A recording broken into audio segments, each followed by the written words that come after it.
Hello, hello. This is Paz, crafting for mommy. And what I'd like to do today is to show you how beautiful these diamond pressed doily die sets are. There are two sets that they made available for the craft day this June of 2020.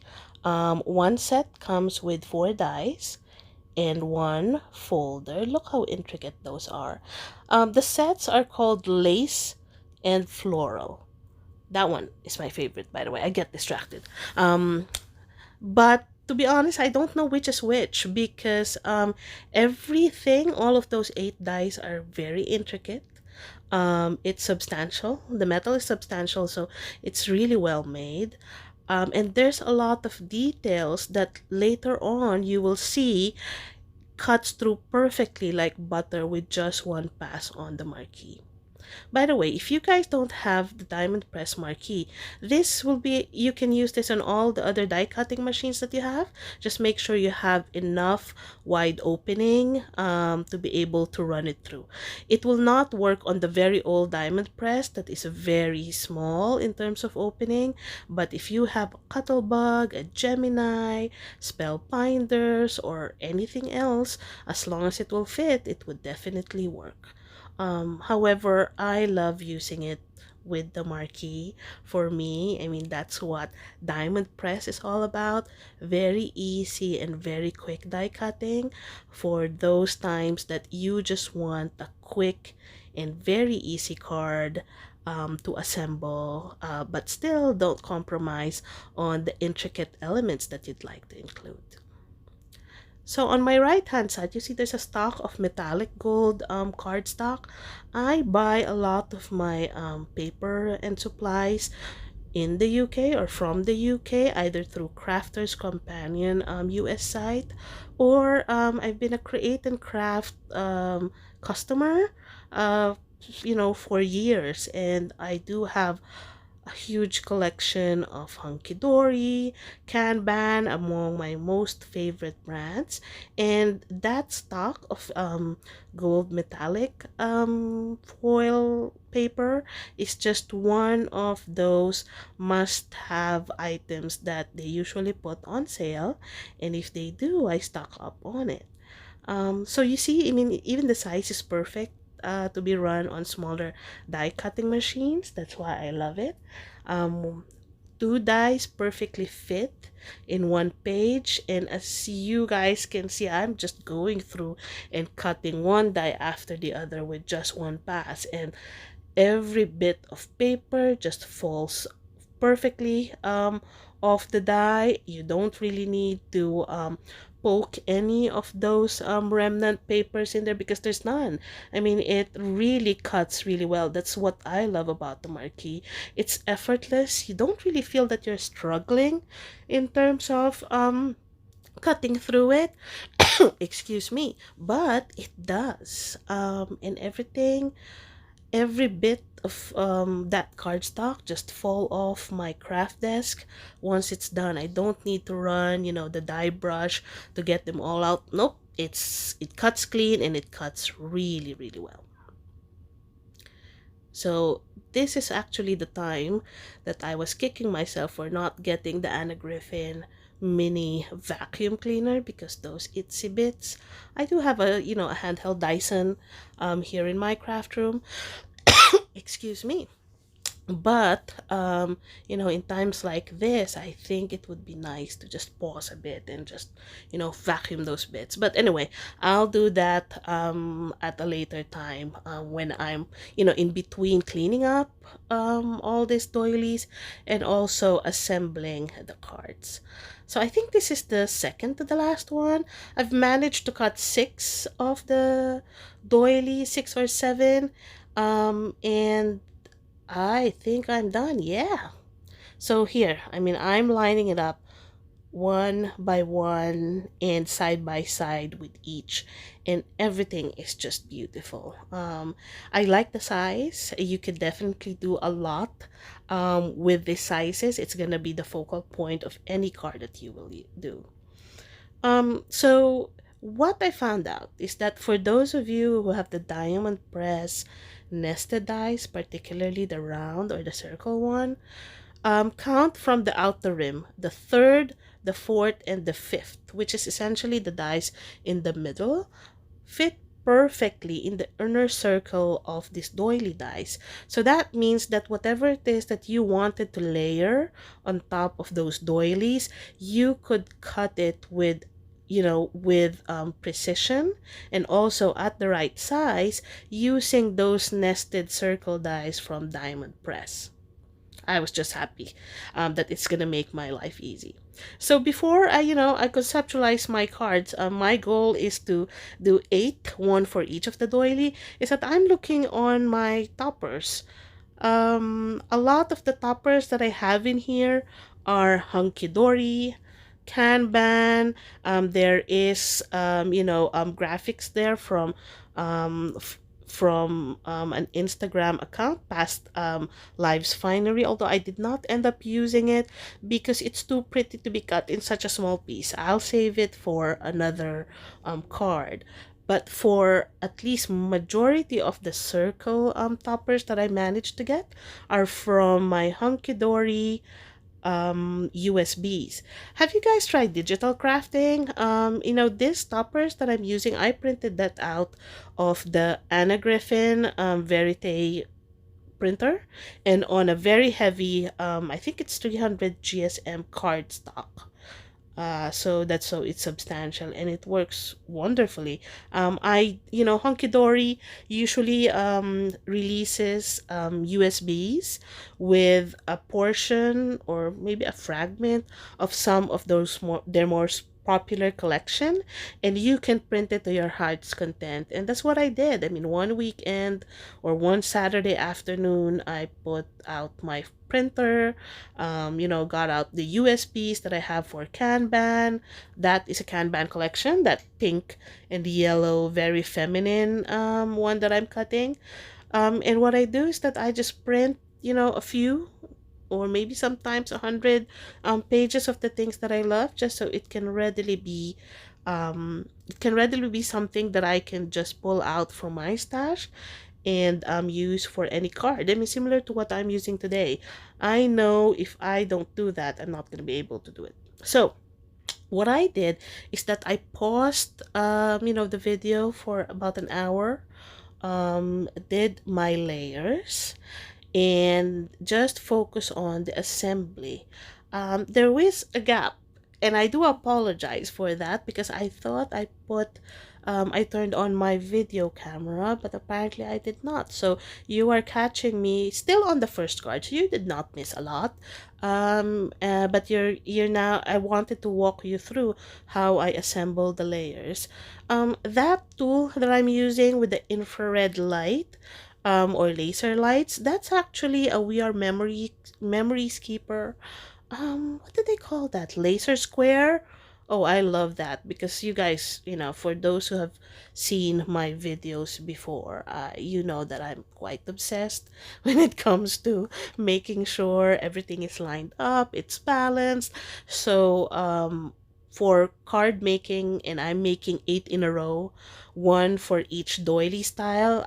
For me, it's a no-brainer setup. I usually set up my laser square, and it's easier to do the layers and to make sure that I'm actually doing it, very straight and balanced on both edges.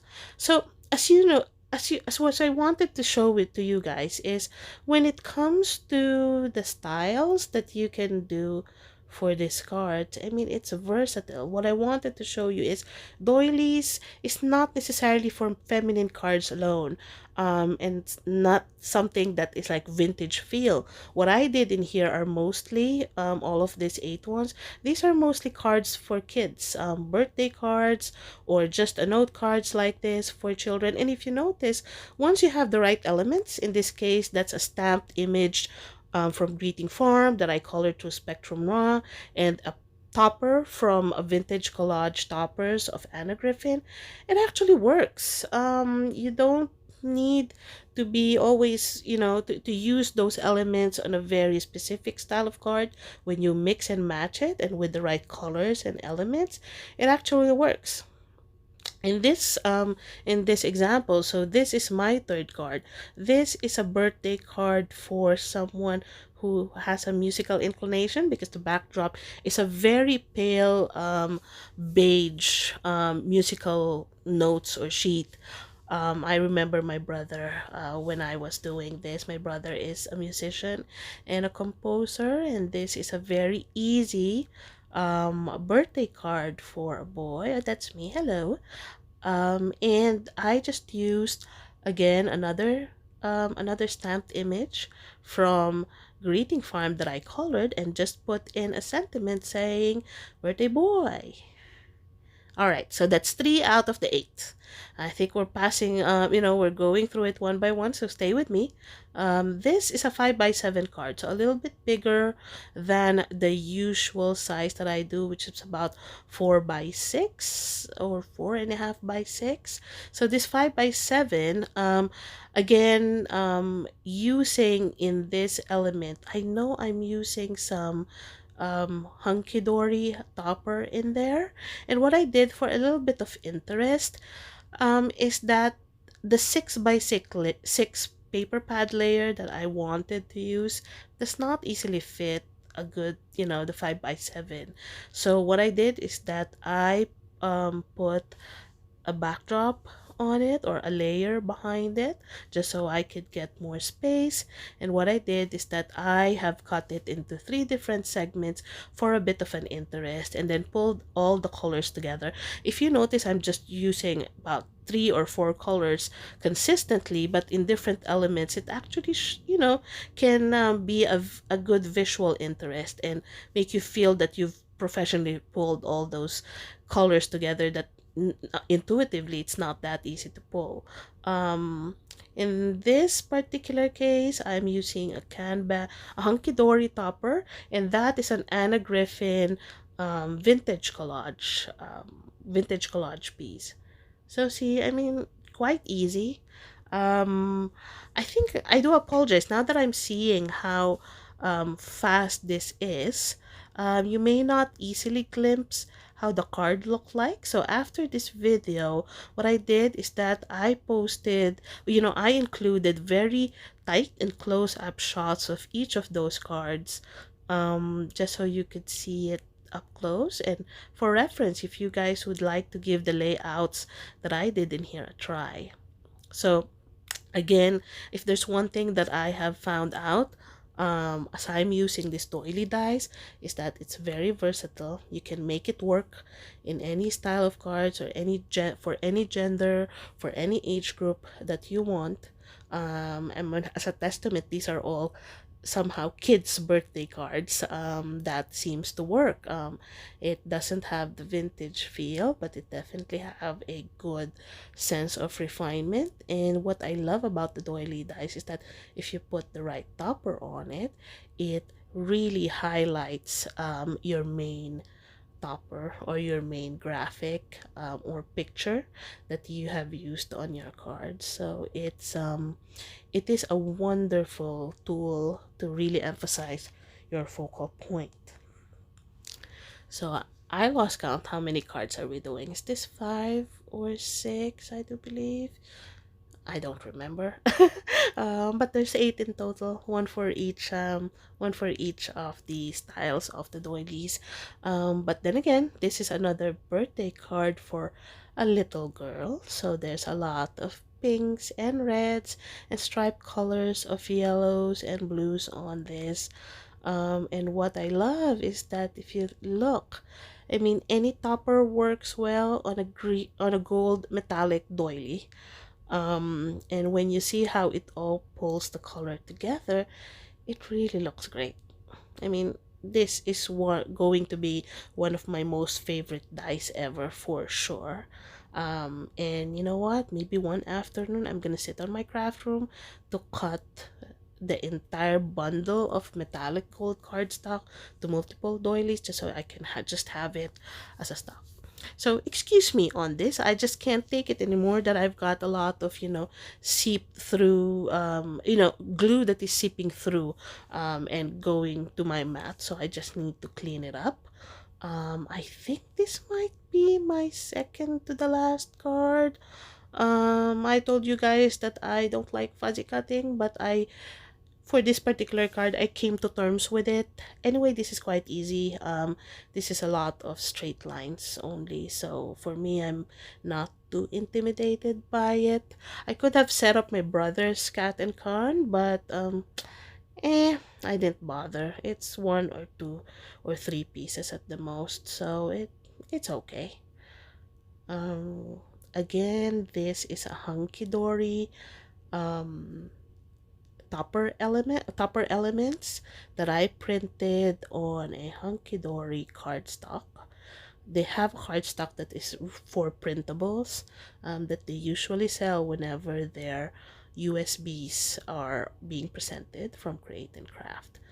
And it's so cute. I mean, oh, this is for a boy. Yeah, because there are robots in there. There's the elements are monsters. It's predominantly blue and green. So another birthday card for a birthday boy. I mean, what I did is that it has smaller elements of toppers from the sheet. So what I did is that I mounted that or layered that on another color and just scattered it sporadically on the side, just so there's a lot of you know interesting elements in my card, alongside with the main focal point, which is of course the image that is matted on the doily. Okay, so that's one more done. This might be the last one.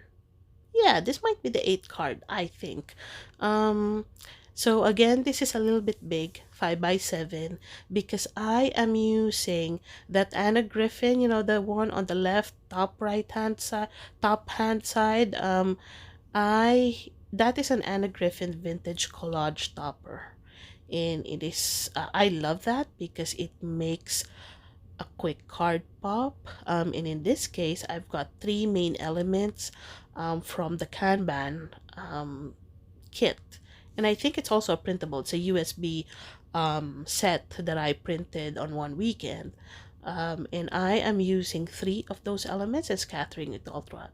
So similar to the other 5 by 7 card that I did, I really like this 6 by 6 paper pad to use.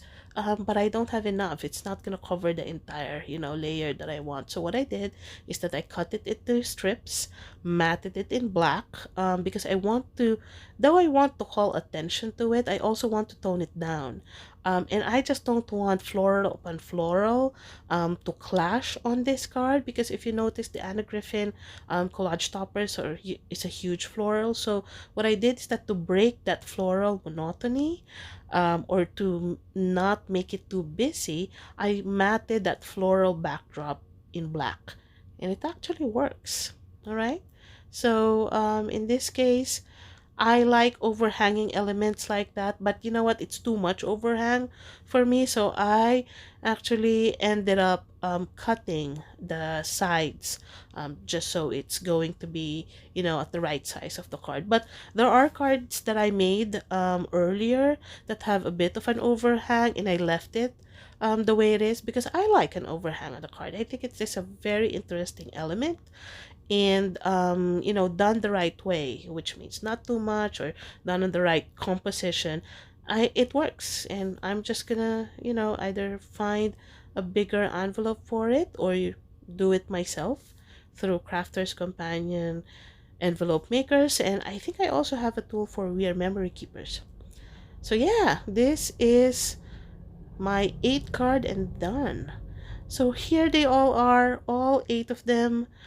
And don't worry, it's a little bit far out because I want you guys to see all the designs that I did, or all the cards that I made.